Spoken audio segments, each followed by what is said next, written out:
les relations entre avocats reposent essentiellement sur le règlement intérieur national de la profession. On a des usages qui sont relativement codifiés.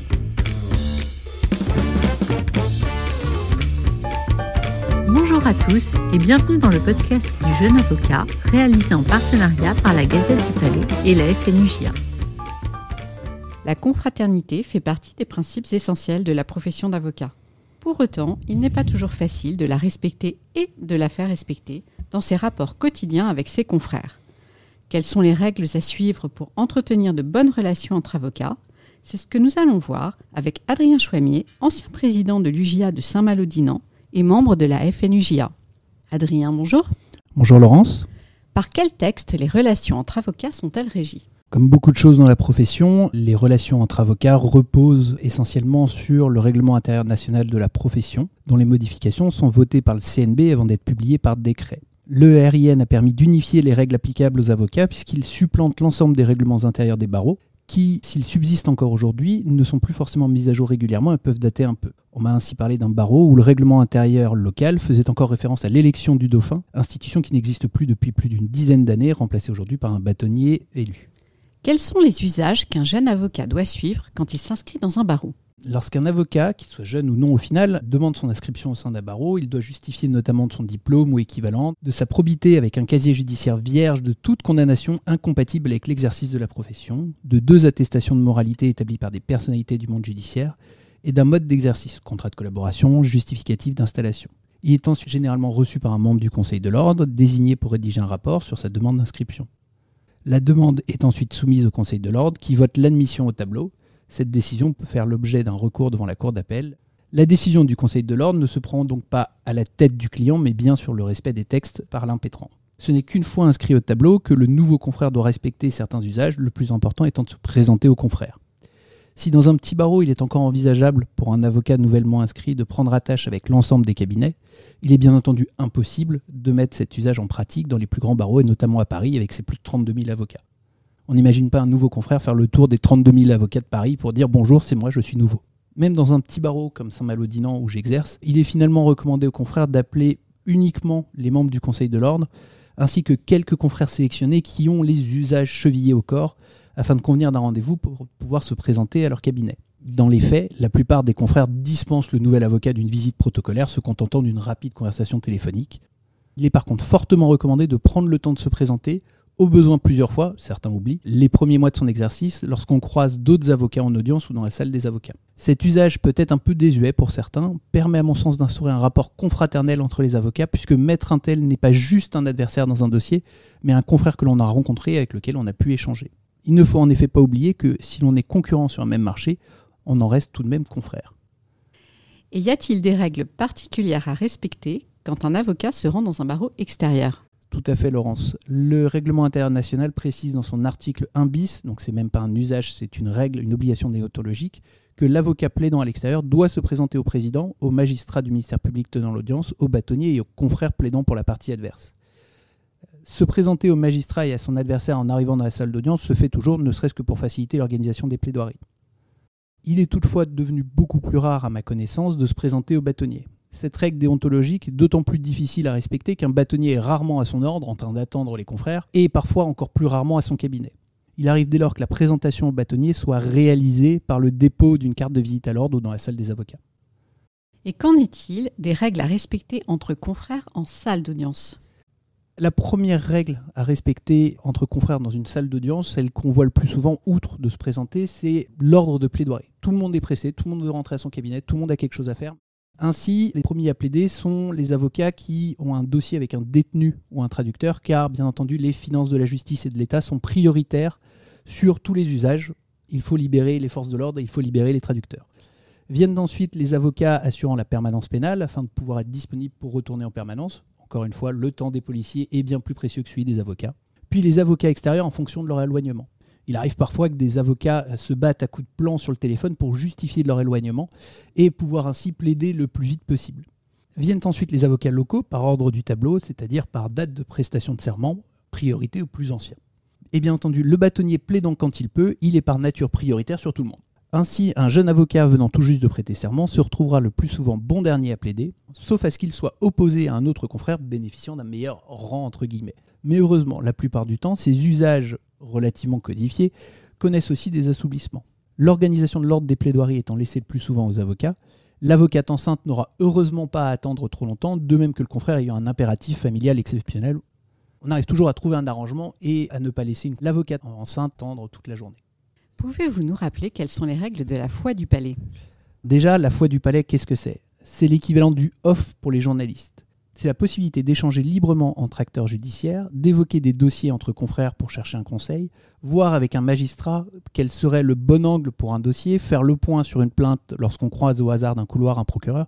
C'est toute cette huile indispensable au rouage de la machine judiciaire qui la rend plus humaine.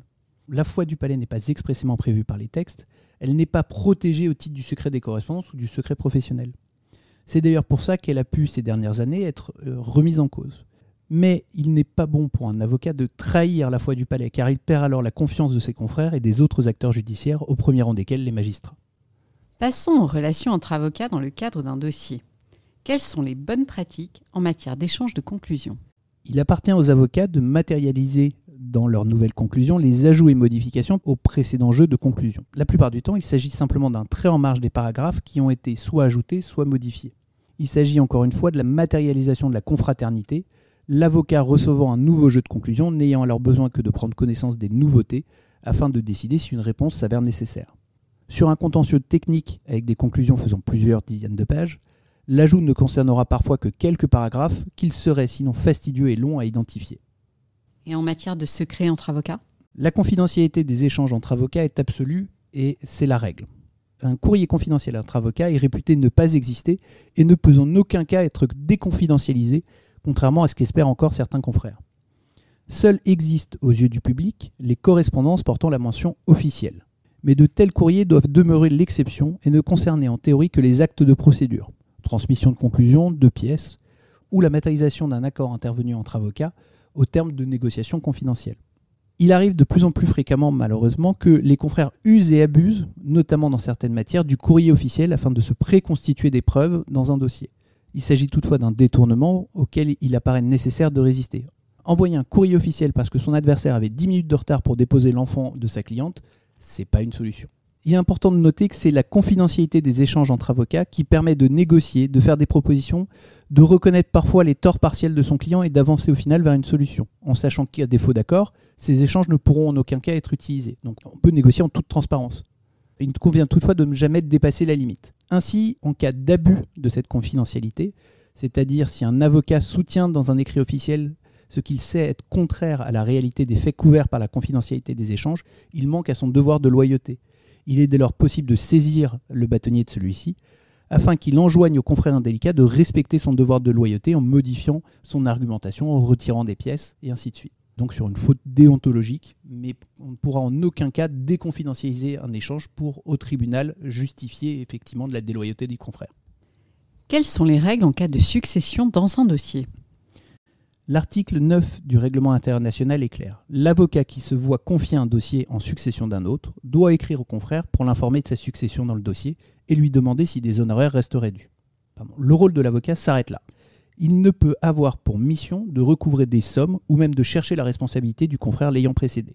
Toutefois, il conviendra d'être d'autant plus prudent avec un client qui n'aurait pas réglé un confrère afin d'éviter de se retrouver soi-même avec des factures à payer. Une seule solution, la provision. Le confrère débarqué d'un dossier n'a d'autre choix, lui, que de transmettre l'intégralité du dossier à première demande, sauf les correspondances échangées avec le client.